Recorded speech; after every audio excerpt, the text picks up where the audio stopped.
Hello दोस्तों, आप सभी कैसे हैं। दोस्तों, आज एक नए बिंदु के साथ हम फिर से उपस्थित हैं और आज का जो हमारा बिंदु है वह है आर्निथीन चक्र। ठीक है ना।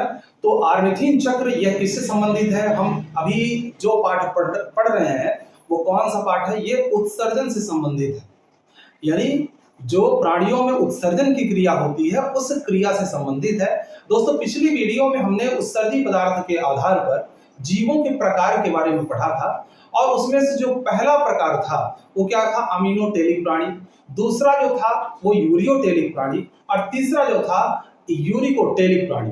तो जो यूरियोटेलिक प्राणी होते हैं, जैसे सबसे बढ़िया उदाहरण है मनुष्य। यूरियोटेलिक जो प्राणी होते हैं उनमें जो अमोनिया होती है यह काहे में बदलती है? यूरिया में बदल दी जाती है। तो अमोनिया से यूरिया में बदलने की जो प्रोसेस है, इस प्रोसेस को ही हम क्या कहेंगे? या तो इसको हम यूरिया चक्र कहेंगे या आर्निथीन चक्र कहेंगे। तो चलिए दोस्तों, बिना देर के हुए सबसे पहले इस चक्र को हम समझते हैं कि इसकी शुरुआत कहां से होती है और इसका समापन कहां होता है। फिर इससे कुछ प्रमुख चीजें जो प्रतियोगी परीक्षाओं के दृष्टिकोण से महत्वपूर्ण होता है उसकी भी चर्चा करेंगे। ठीक है, तो चलिए शुरू करते हैं। ये जो आप देख रहे हैं ये पूरा चक्र यहाँ पे बना हुआ है, बोर्ड में पहले से बना के हमने रखा हुआ है।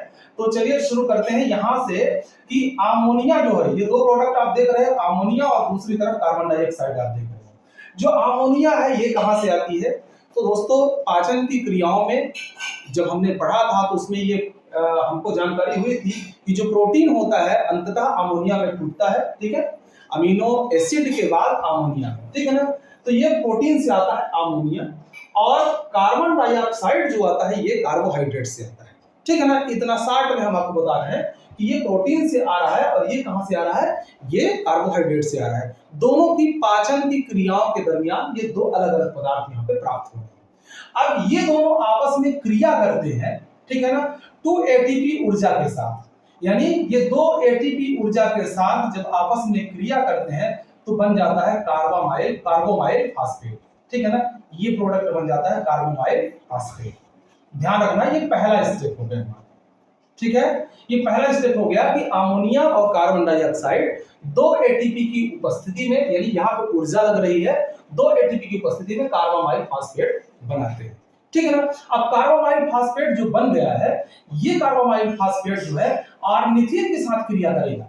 ये आर्निथीन क्या है, ये कहां से आया, ये आपको अंत में पता चल जाएगा।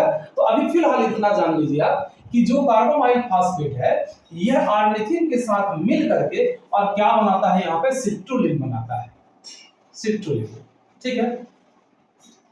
अब एक चीज हम आपको पहले स्टेप में बताना चाहेंगे कि जो यहाँ कार्बोमाइल फास्फेट बन रहा है इसके लिए जो एंजाइम की आवश्यकता होती है वो कौन सी एंजाइम होती है? Carbamoyl phosphate synthetase. ये जो कार्बोमाइल फास्फेट बन रहा है इसके जो एंजाइम की आवश्यकता होती है वो कौन सा एंजाइम होता है? Carbamoyl phosphate synthetase. अर्थात ये जो कार्बोमाइल फास्फेट है और सिंथेटेज है, इसकी उपस्थिति में जो अमोनिया है, अमोनिया कार्बन डाइऑक्साइड आपस में क्रिया करते हैं और क्या बना देते हैं? यहाँ पर कार्बोमाइल फास्फेट। अब जो कार्बोमाइल फास्फेट है यह आर्निथीन के साथ मिल करके आर्निथीन ट्रांस कार्बोमाइलेज एंजाइम की उपस्थिति में सिट्रुलिन का निर्माण करते हैं। ध्यान देना है आपको कि जो आर्निथीन है यह कार्बोमाइल फास्फेट के साथ मिल करके आर्निथीन ट्रांस कार्बोमाइलेज एंजाइम की उपस्थिति में सिट्रुलिन का निर्माण करते हैं। ठीक है ना। यहाँ पे प्रोडक्ट क्या बन गया? सिट्रुलिन। और ये कौन सा स्टेप होता है? दूसरा स्टेप होता है। ध्यान आपको रखना, बस एक एक स्टेप आपको चलना है, पूरा चक्र देख के घबराना नहीं है।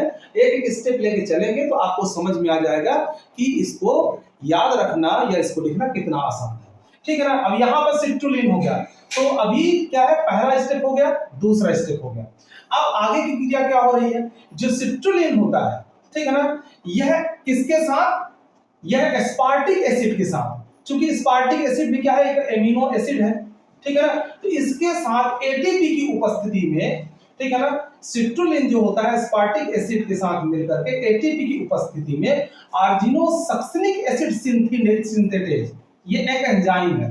हर स्टेप में आपको एंजाइम याद रखना है और ये एंजाइम जो होता है अगले प्रोडक्ट से मिलता जुलता होता है, आपको ध्यान रखना है यहाँ पर।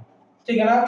यहां पर आपको ये ध्यान रखना है कि ये प्रोडक्ट जो होता है इससे मिलता जुलता हुआ एंजाइम होता है, ठीक है। तो आर्जिनो सक्सिनिक एसिड सिंथेटेज एंजाइम की उपस्थिति में सिट्रोलिन जो होता है यह एस्पार्टिक एसिड के साथ मिल करके और क्या बना देता है, आर्जिनोनो सक्सिनिक एसिड, ठीक है ना।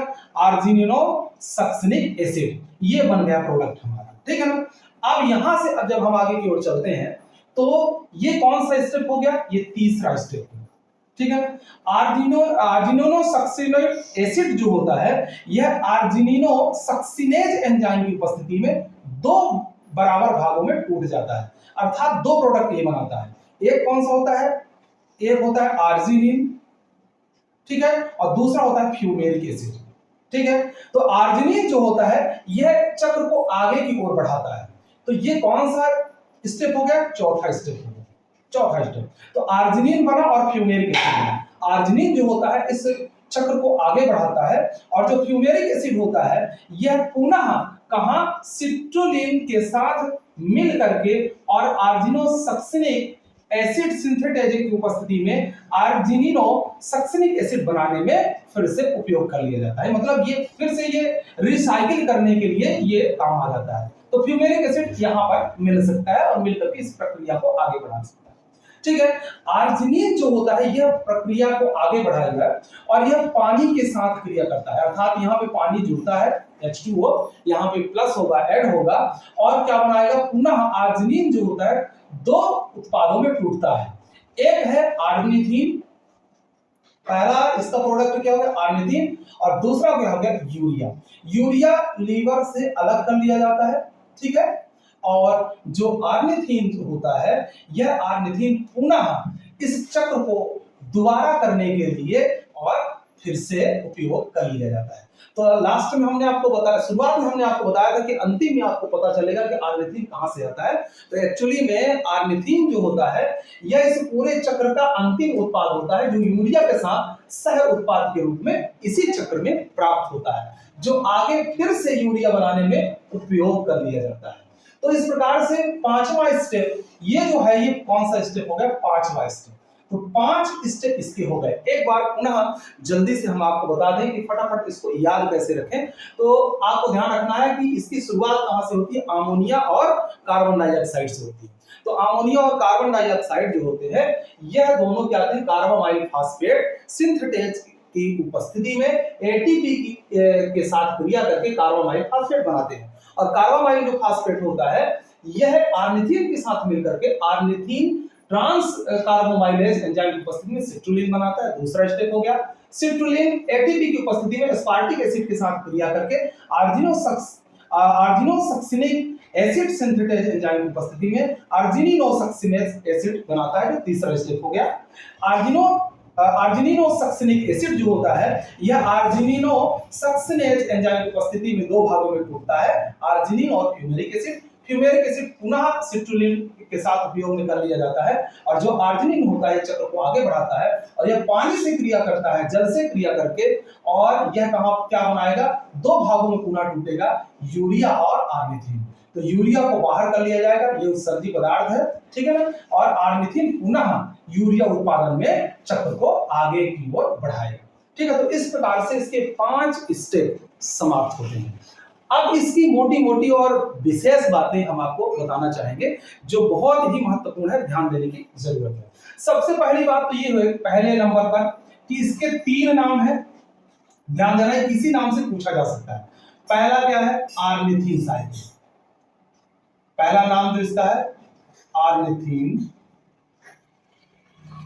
साइकिल। दूसरा इसका नाम क्या है, यूरिया साइकिल, यूरिया साइकिल।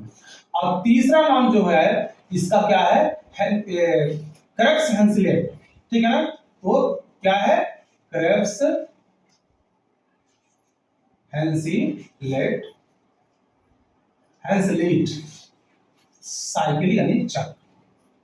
3 नाम इसके हैं, ये कोई भी नाम इसमें पूछा जा सकता है, ठीक है ना। दूसरी बात, ये पहली बात हो गई, इसमें पहला बिंदु हो गया जिसके 3 नाम है। दूसरा बिंदु इसमें ये है कि यह लीवर की यानी यकृत की कोशिकाओं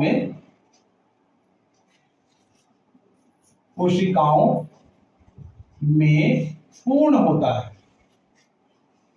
ठीक है। और इसमें जो यकृत की कोशिकाओं में ये पूर्ण होता है, तो यकृत की कोशिकाओं में इसमें ध्यान ये रखना है कि पहला और दूसरा स्टेप, ये दोनों स्टेप कहां होते हैं? माइटोकॉन्ड्रिया। ध्यान रखना है आपको, माइटोकॉन्ड्रिया,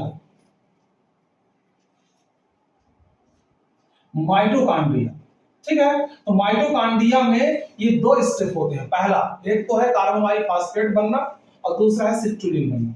ये दोनों के दोनों स्टेप कहां होते हैं? कि लीवर की जो कोशिकाएं हैं उन कोशिकाओं के माइटोकॉन्ड्रिया में होता है। और फिर अगली बात यदि कहें तो जो 3 स्टेप शेष बच रहे हैं, 3 स्टेप कहां होते हैं? तो ये होते हैं कोशिका द्रव्य। कहां होंगे?